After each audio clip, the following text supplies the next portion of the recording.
I will tell you this straight. I used to love the night shift. Empty roads, cold air, radio low. It felt like the world finally stopped shouting. Out here at Yellowstone, with the geysers breathing in the dark, it was almost peaceful. Almost. The first night that broke me started around what must have been close to midnight. I was parked near Norris, engine off, windows cracked just enough to let in the cold and the smell of sulfur. If you have never smelled that at night, it is different. Heavier, like bad eggs mixed with wet rock and something burnt underneath, like hair singed on a stove. I am Jicarilla. I grew up with stories about things that live in the dark, things that watch from the tree line. Out on the res, when a dog stared at the same empty corner for too long, the elders did not say the dog was dumb. They closed the curtains. So when the wind died all at once, and the sound of the geysers seemed to fade under something else, I noticed. It was a whistle. Soft, low, almost human. For notes, repeating. Not a bird, not any bird I know. It came from the direction of the boardwalk, where the tourists walk in the daytime. Pointing phones at boiling water that will melt your skin off in seconds if you slip. The boardwalk was closed. Everything was closed. I grabbed my flashlight, radio, stepped out. The cold hit me like a slap, biting my nose, filling my lungs with ice and sulfur. Gravel crunched under my boots, that dry, sharp sound you feel in your teeth. My truck's headlights were off, but the sky had that faint grey glow from the steam drifting up, catching starlight. I could see my breath, I could hear my heart. For notes again, whistle a little louder. Now, I know what you are thinking. Why not call it in? Why go alone? Because night shift does that to you. You spend enough hours in the dark, and you start to believe you are the only real person awake on the planet. Everyone else is dreaming, so of course, the problem is yours. I told dispatch I was doing a quick walk around, just in case some hiker had ignored the closure. My voice sounded too casual in my own ears.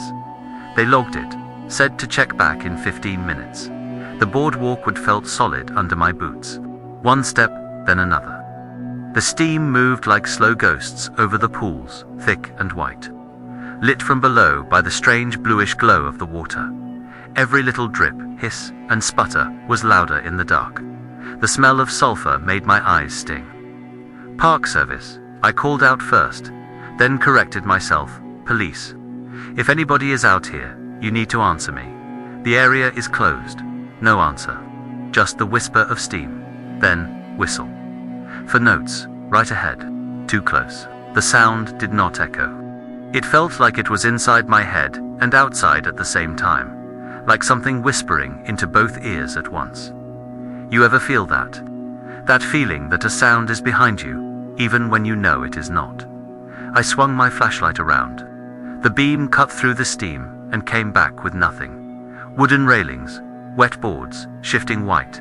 But the whistle kept going, steady, patient, like someone trying to get a dog's attention. Hello, my voice cracked. I hated that. The third time I heard the whistle, it changed. Same for notes. But the last one dropped lower, dragged out, like whoever was making it was smiling with their mouth closed. That is the best way I can explain it. Have you ever heard someone smile in their voice? Imagine that, but in a sound with no words. The boardwalk split ahead, one path curving left, the other right around a big, bubbling pool that threw heat into the cold air. My skin felt tight from the temperature shift, cold on my back, almost burning on my face. Left or right? Which way would you have gone? I went right. The wood creaked under me, and I suddenly remembered every time. I had seen those signs about thin crust and boiling water beneath. I imagined one wrong step, the wood giving way, feeling the planks crack, and then that flash of impossible heat, skin sloughing off like wet paper. My brain loves that kind of helpful image at night. Whistle. Now from the left side, I froze. There was no boardwalk on the left, just open ground, mud, runoff, and beyond that, a cluster of dead trees, grey, tall, stripped of bark. The whistle came from there, from between them. I raised my radio. Dispatch, this is unit. I said my call sign. I am hearing possible distress whistle near Norris Boardwalk. but I do not have visual on any subject. There was static, then her voice, calm, bored, copy. Be advised, no visitors registered in that area after closing. Park rangers cleared it at shift end. You want backup? I looked at the dead trees. The steam drifted around them, curling up their trunks like fingers. Something moved between them. I swear I saw it, a shape. Too tall, too thin, not walking so much as sliding. But it might have been steam. It might have been my brain. No, I said, before I even thought it through. I am just going to check the perimeter. 10-4. Check in again in 10. I stepped off the boardwalk. The ground was softer than I expected. My boot sank a little squelched. It was warm. That made me jerk back, because my brain screamed, thin crust, do you want to die screaming? But the ground held, just wet, like walking across a sponge left in hot water. The whistle stopped, that silence. I cannot describe it properly. The geysers still hissed. Water still bubbled. But that little thread of sound that had been weaving through everything was gone. And without it, everything felt wrong. Fake. Like someone had turned down the volume on the world and was waiting to see what I did. I kept walking toward the trees. The steam thickened, hiding the stars. My flashlight beam bounced back at me in a white wall. The air smelled stronger now, metallic under the sulfur, like blood on a hot engine. Hey, I called out. If you are hurt, say something. If this is a joke, it is over. Come out. I heard my own voice, dampened by the fog, like shouting inside a closet. Then, another sound, not the whistle. Breathing, slow, heavy breathing, inhale, exhale, rough. Like someone who had run a long way and finally stopped. It came from right in front of me, maybe a few steps beyond the limit of the flashlight. I really thought it was a person then. Maybe some drunk hiker, maybe some idiot trying to record a viral video, lost in Yellowstone. Fear and anger tangled in my chest, and I took another step. The steam shifted. For a second, less than a second, the air cleared, and I saw legs, bare feet, caked with mud, toes sunk into the hot ground. The skin was too pale for this cold, knees too sharp, and above them, the suggestion of a torso, arms hanging too long at the sides. No face, that is what I remember. There should have been a face, but my eyes slid over where it should have been, like I was looking at a blank wall in the shape of a person, a gap, an absence. Have you ever felt your mind just refuse something, like it hits a wall and bounces? I must have made a sound because the breathing stopped. The head tilted to one side, bird-like.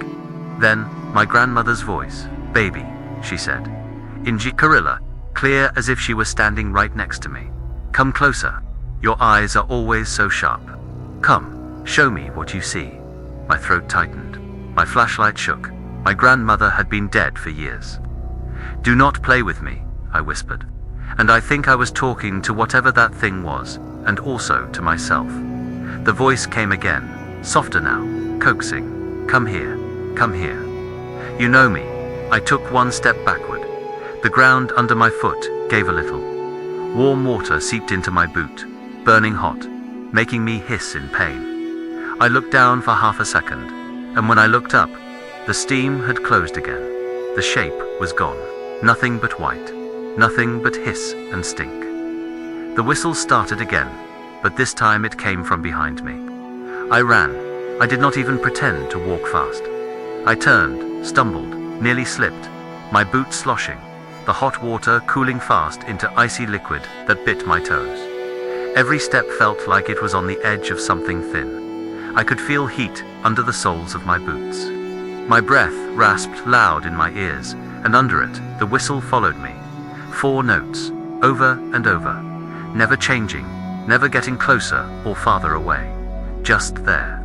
When I hit the boardwalk, it felt like stepping onto solid ground after almost falling off a cliff. The wood thumped under me as I sprinted, my flashlight bouncing erratically, making the railings jump and twitch in the corner of my vision like reaching hands. By the time I saw my truck, my hands were shaking so hard, I dropped the keys twice. I threw myself inside, slammed the door, locked it, like that would mean anything. The whistle stopped. Dispatch crackled. You good? You sound winded. I forced myself to breathe slower, forced my voice calm. Yeah, false alarm. Might have been the wind through the vents. Area is clear. I lied. I did not believe it, but I lied anyway. As I started the engine, my headlights cut across the parking lot and lit up the start of the boardwalk. The steam drifted aside, just enough. There were footprints, bare footprints, starting at the gravel edge, stepping onto the first board, then the second, then nothing. They just stopped. No turn, no jump, no scuff marks. As if the person had stepped onto the boardwalk, taken 2 steps, and vanished into the air. The boards were dry, no wet marks, no mud. I stared so long, my breath fogged the inside of the windshield. Finally, I put the truck in gear and left. Back at the station, I checked the camera footage from my dash and body cam. The night looks flatter on video, less deep. The boardwalk is just a line across the darkness. On the footage, there is no whistle. You can hear my boots on wood. You can hear my voice calling out. You can hear my breathing speed up near the end. But the whistle is gone, erased, like it never existed. One more thing. On the body cam, right before I turn to run, there is a frame, just one frame, where the steam clears. There is nothing there. No legs, no blank face, no shape. Just empty space where I remember seeing something standing. So I have a question for you. Do you think my grandmother's voice followed me from the res to Yellowstone for fun? Or do you think something out here learned how to sound like her? Just to see if I would come closer, and if it sounded like someone you loved. Would you? Winter in Yellowstone has a different kind of silence. Snow eats sound. It takes the crunch of your boots, the hum of the engine, even the radio static, and wraps it in something soft and heavy. Your breath hangs in the air in long, thin ribbons. The world feels slower, like it is thinking. That night, I was the only tribal officer on this side of the park. Joint patrol, long story. Budget cuts and politics. You would not care about the details, only that I was alone. Driving a white world cut by one narrow road, banks of snow piled on either side higher than the hood of the truck. The heater blew dry, hot air at my face. The windshield was a gradient of black at the top and pale orange at the bottom, where the headlights hit the snow. My eyelids felt gritty. Night shift will teach you the exact weight of your own fatigue. The radio had been quiet for a long time when it crackled. A voice came through, thin, distorted by distance. Unit. This is Ranger Station 5. Do you copy? I frowned. Ranger Station 5 had been closed for years. Budget, again. It was an old building tucked in the trees near the east entrance. Windows boarded up. The kind of place tourists now took pictures of and tagged as creepy online. Say again. I picked up the mic, my breath fogging it a little. Identify. Static swallowed half a response. Then, clearer. Station 5, we have an injured hiker. They came in on foot. Bad frostbite. We need medical and transport. I checked the screen. No incoming call identification, no coordinates. That was odd, but not impossible. Winter storm interference could mess with location data. My back teeth tingled. That is my tell when something is wrong. Maybe your stomach flips, or your hands go cold. Mine is my teeth. Always has been. Since I was a kid and my uncle took me hunting at night and pointed out eyes glowing in the trees. I took a breath. Copy. Station 5. I am en route. Confirm how many individuals present. A pause. The kind that is just barely too long. 1. The voice said, male, midrange.com. But there was a vibration in it that could have been stress or interference, just the one. They are quiet, hypothermic. Bring blankets. I should have called someone else. Park service, county, anybody, but the snow was already falling harder. Fat flakes swirling in the headlights. Waiting might mean someone losing fingers, or worse. So I drove. The road narrowed as the trees closed in. Branches heavy with snow bent low, some almost scraping the roof. The wipers squeaked back and forth in a steady rhythm. My headlights caught flurries that looked like static on an old television. You ever driven through snow so heavy you feel like you are not moving at all?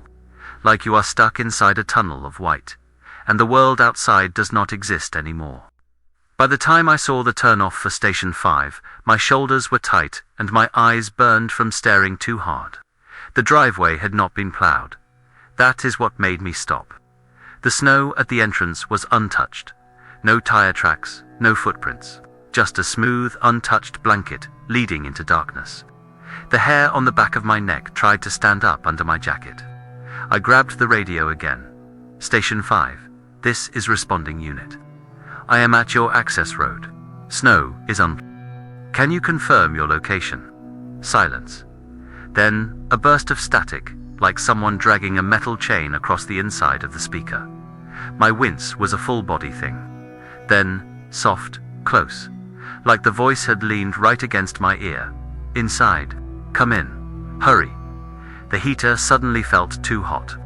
I turned it down, watched my fingers on the dial so I did not have to look at the dark mouth of that driveway. Send someone to meet me at the road, I said. If conditions are too dangerous to walk, say so. No answer, just the faint hiss of open channel. Underneath it, something else, a soft, wet sound.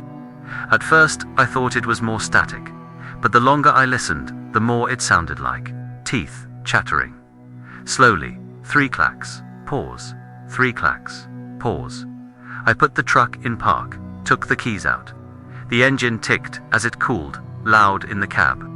The outside darkness pressed against the windows like a physical thing. Have you ever argued with yourself out loud? Like to people in your own skull? Part of me said, you cannot just leave if someone is freezing to death in there.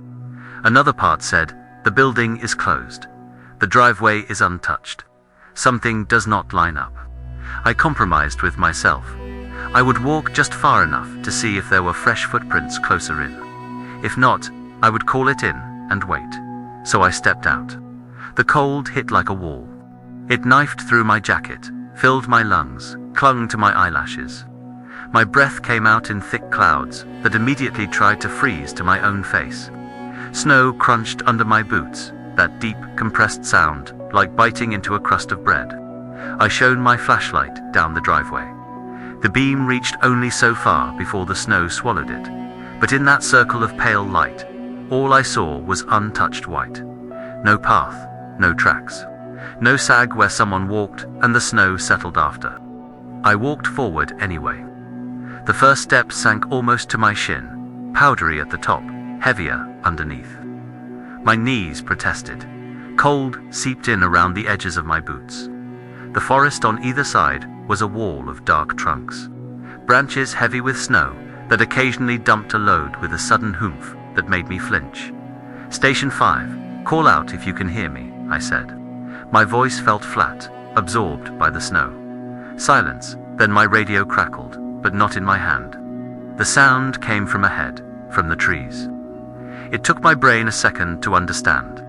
Someone out there had a radio on their belt or in their hand, and it had picked up my transmission, and it was close. I stopped, raised my own radio. Identify who is on channel. What answered me was my own voice. It came back, a second later, from the dark. Identify who is on channel. Exact same words, same tone, same little stress on who. But that was not possible. There is a delay when audio goes through repeater stations, sure, but not like this. This was wrong. Slightly out of sync, like a bad dub in an old movie. I tasted metal in my mouth. Blood or fear. Maybe both. Stop messing around, I called out. Louder now.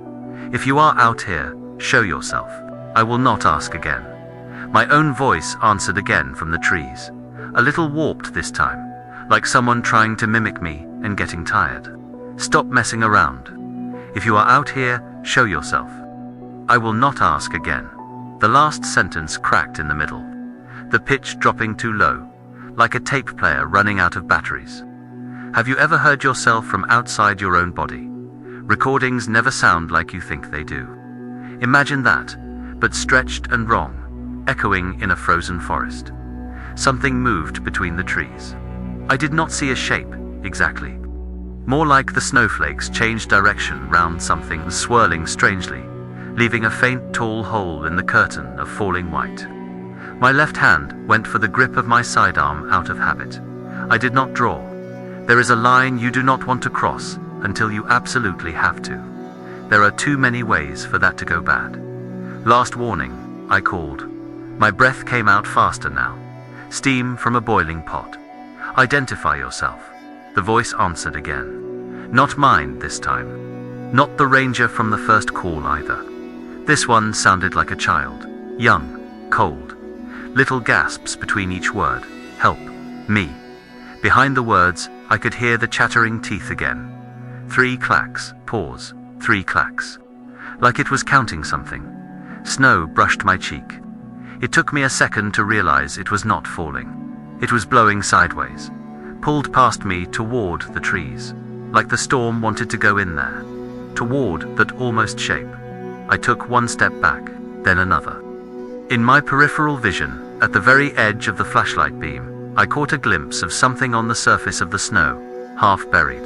A hand, small, gray. The skin looked like wax. The fingernails were dark, cracked. Frost clung to the knuckles like white mold. Then the snow shifted and covered it again, smooth, like it had never been there. If I went farther, I believed down to my bones that I would find more than one hand out there, maybe more than one voice, all of them rehearsing lines to call me closer. I turned round. You know how in horror movies, people always walk backward, watching the monster. I did not do that. I turned my back on the trees and walked as fast as I could toward my truck, because every instinct I had was screaming that the more I looked, the more it would see me. My radio hissed. Behind me the child voice begged, softer, sadder, please, do not leave me. Then my own voice came again, overlapping it, a horrible duet. Please, do not leave me. The snow crunched under my boots. The truck looked too far away, like a toy in the distance.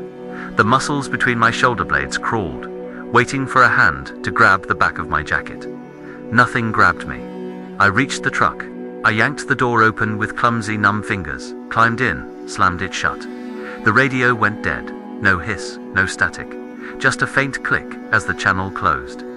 I sat there, steering wheel under my gloves, heart slamming so hard it hurt. The windshield slowly fogged from my breath, then cleared in little patches where the defroster hit it. Finally, I switched to another channel and called dispatch. This is Tribal Unit, I said. I received a call claiming to be from Ranger Station 5. Injured hiker. No visible access. No sign of recent activity. I am requesting confirmation that any personnel are assigned there tonight. There was a pause. Keys clacked in the background. Then, negative dispatch said. Station 5 has been closed for 8 years now. Nobody should be there. Landlines disconnected. Radios removed. Are you sure of the call sign? Am I sure? I stared at the dark mouth of the driveway. The snow there looked the same as everywhere else. Smooth, untouched. Hiding anything it wanted under a blanket of white. Must have been interference, I said. I am returning to patrol. I put the truck in gear and drove back onto the main road. The snow swallowed my tire tracks behind me almost immediately, smoothing them away as if I had never gone there at all. Later, in the warmth of the office, I tried to pull the audio from the in-truck recorder. Night shift habit. Document everything weird, so you can prove it was not as bad as it felt. The call log showed my radio numbers. Time-stamped the moments I keyed the mic, but the actual playback was empty. Just the faint hiss of a channel open on a quiet night. No ranger, no child, no copied voice, no teeth. Sometimes, on winter nights now, when the wind is high and the snow is thick, I will be driving alone and my radio will crackle with a burst of static, then go quiet. And I will feel, just for a second, that something is listening on the other end, waiting for the next person to answer when it calls itself a ranger station that does not exist anymore. So tell me, if you heard a kid's voice begging you not to leave them in the snow, would you keep walking toward the trees? Or would you turn your back on them, like I did, and try to live with that decision every time winter comes back? People think the scariest part of this job is the big stuff. Bears, wolves, armed poachers. They are wrong. The scariest part is how quiet it is right before something happens. Those few seconds where nothing looks wrong, but everything feels off. This last one did not start with a call or a scream. It started with a routine patrol near the northern edge of the park, somewhere between nowhere and nowhere else. Thick forest on one side, open valley on the other. Late summer, the kind of night where the air is cool but not cold, and the sky is so clear you can see the Milky Way like spilled milk.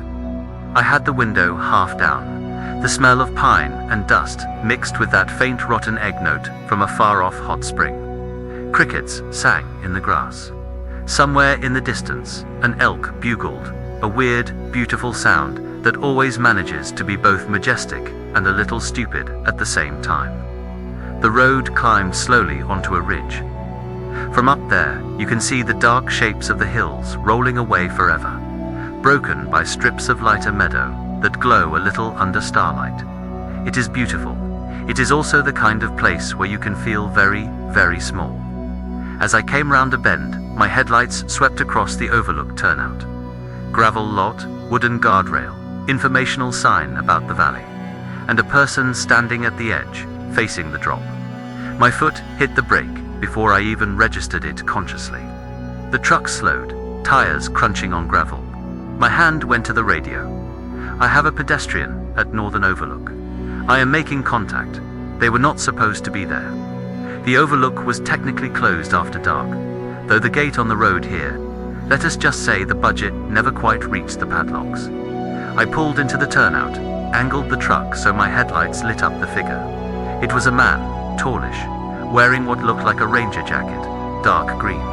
The reflective strip on the back glowed faintly.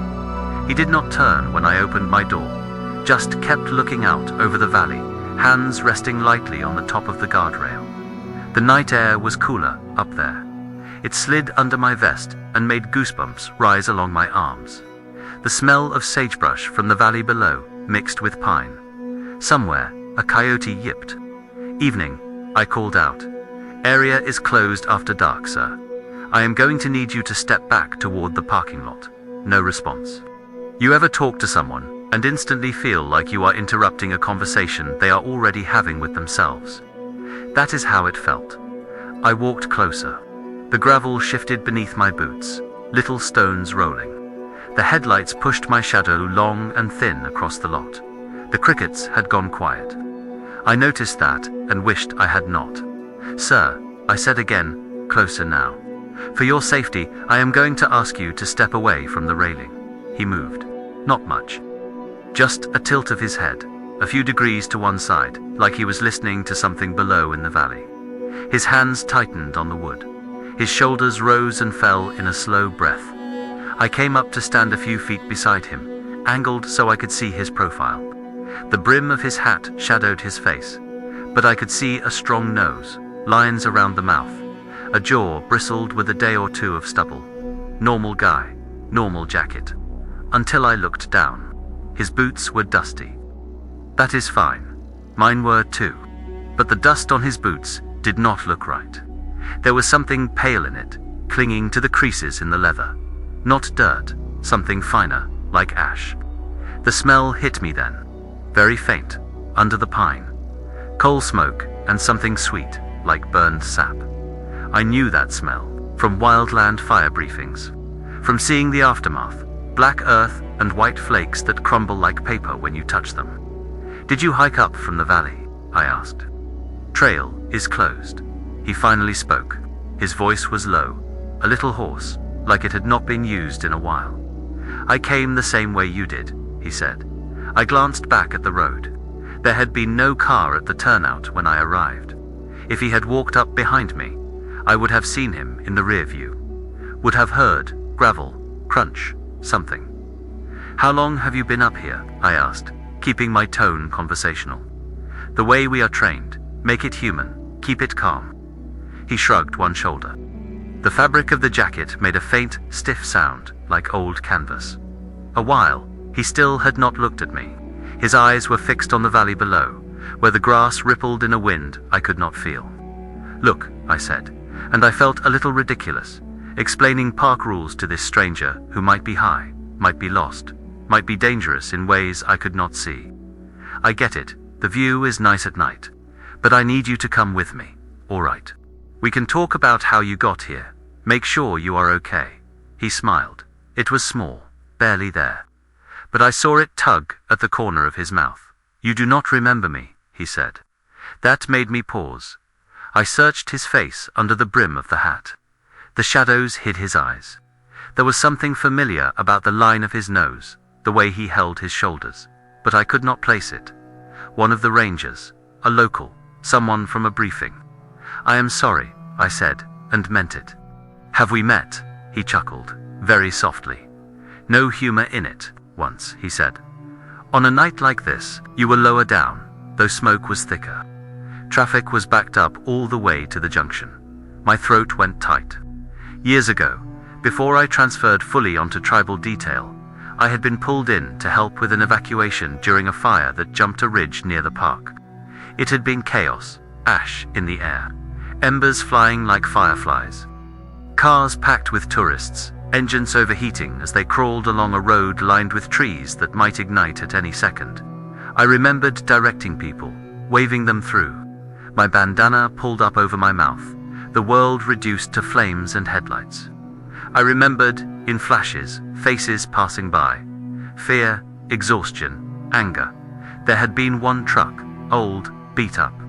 A guy behind the wheel with soot on his face, eyes red from smoke.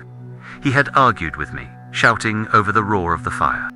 Said he was not leaving without his brother, who was somewhere on a closed trail. I had shouted back that the road was going to close, that he would die if he stayed. In the end, he had driven past me. I never knew if he made it out. On the ridge, the man beside me said, "Now, you told me I had to choose. Road or brother," you said. "The fire is coming up fast. You have got to go now." My chest hurt. I had said those words to a lot of people that night, or close to them. But something in the way he repeated them made them feel sharp. "I talked to a lot of folks that day," I said quietly. "If you were evacuated, and you made it, that is what matters." He finally turned his head. His eyes met mine. They were not right. At first glance, they were just pale, light gray, almost colorless. But the longer I looked, the more I realized that the color was not really in the iris. It was over his eyes. A thin, cloudy film. Like the cataracts I had seen in elders back home, except this film was shot through with faint fractal lines, tiny cracks that caught the light like glass. His pupils were pinpoints, too small for the dark. "We did not make it," he said. The air felt thinner, like we were higher up than we actually were. "I am sorry," I said, and the words felt useless. "If you lost someone in that fire, I am so sorry." He turned back to the valley. His fingers flexed on the guardrail. Little puffs of pale dust rose where his skin brushed wood. "Do you ever think about the ones you wave past?" he asked. "The ones you send one way instead of another?" "All the time," I thought. I remember license plates, bumper stickers, fragments of conversation. People I saw for 10 seconds and never again. I wondered, often, which of them went home and which of them did not. "I do," I said aloud. "Good," his voice softened. "Then you will understand this. Below us, in the valley, lights flickered. There should not have been any lights down there. No town, no campground, just wild land. But there they were, points of pale yellow, like lanterns moving along invisible paths. Dozens of them, maybe more. They moved in slow lines, weaving between each other, rising and falling in the distance.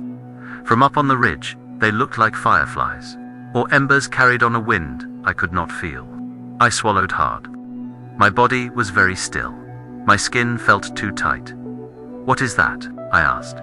He tilted his head, listening inward again, or outward. "Hard to tell.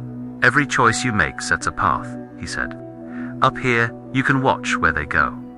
One of the lights in the valley faltered. It sputtered, dimmed, flared bright for a second, then winked out. Gone, no trace. I flinched, even though it was so far away. My fingers dug unconsciously into the front of my vest. "That one," the man said softly. "You told her not to pull over to sleep. You said the shoulder was too narrow. She fell asleep at the wheel 10 minutes later. Rolled it. They never found her until spring." My mouth went dry. "How do you know that?" I whispered. He smiled again, that small, almost apologetic smile. "I stand here. I watch. I listen to the ones who come through. The land remembers them. The wind carries their last words. Someone has to keep track. Someone has to witness." The lights moved. Some joined, 2 threads, merging into one brighter point. Some split. Some drifted off, alone. More winked out, one by one, with little flares. Parts of my memories stirred with each. A teenager I told to slow down on a wet curve. A man I let go with a warning instead of taking his keys. A woman I reassured that the storm would pass soon. "Why show me this?" I asked. My voice shook. I did not care. "Because you are starting to think you do not matter," he said. "You are starting to think you are just a body in a truck, driving laps around an endless park, filling out forms that nobody reads. You are wrong." The valley lights shifted. A line of them bent smoothly, like water redirected by a new rock in the stream. One light that had been drifting alone was nudged by another and moved away from a darker patch where nothing grew. "Sometimes you make it better," he said. "Sometimes you just make it different. But you are never..." Nothing. His hand, resting on the rail, crumbled a little more. I could see now that what I thought was dust was flaking off his skin in tiny pale pieces. Underneath, his fingers were darker, charred, cracked. The smell of burned sap and coal smoke thickened. "How long have you been up here?" I asked again, quieter now. He ignored the question. "Do you want to see yours?" he asked. A chill chased itself down my spine, despite the mild night. "Mine, what?" I asked, though I knew. "Your path," he said. "The way the lights bend because of you, the way they end. The ones that never would have lit at all if you had not been there at the right second." Part of me wanted to say no. Turn around, get back into my truck. Call this in as a possible mental health check, and let someone else deal with a man who smelled like smoke and spoke like a prophet. Another part of me, the tired, guilty, human part, wanted desperately to believe there was a map somewhere that made sense of all the near misses and quiet regrets. I looked down at the valley. The lights pulsed like a living thing. "Show me," I whispered. He laughed once, no joy, just air. "You were looking at it," he said. "You always have been. You just forgot how to see it." The wind shifted. For a heartbeat, the smell of smoke vanished, replaced by something clean and sharp, like snow melt on stone. The crickets started up again. An owl called from somewhere behind us, a low, haunting hoot that made the trees feel taller. I blinked. The man was gone. My truck's headlights still shone on the guardrail. The gravel lot was empty. Where he had been standing, there was a faint outline of powder on the wood, as if someone had dipped their hands in fine ash and then rested them there. I looked down at the valley. Darkness, no lights, just the faint suggestion of meadow and tree line in starlight. Sometimes, when you stare too hard at the night, you start to see things move. I told myself I had dozed, that I had dreamed with my eyes open in the cab of the truck, that I had walked out here half asleep. Then I noticed my boots. On the toes, dust clung in a thin layer. Not the usual brown of the road, pale, almost white. It smelled faintly like an old campfire and something sweet. I wiped it off on the gravel, hard. On the drive back, the radio stayed quiet. The stars wheeled slowly overhead. My hands stayed tight on the wheel, knuckles pale in the dashlight. Later, in the shower, hot water beating down on my neck. I closed my eyes and saw the valley again. The lines of lights weaving, splitting, ending. I wondered how many were mine. How many I had nudged without knowing. How many I had dimmed. You ever lie awake and replay every decision you made in a day like a movie, looking for the wrong turn?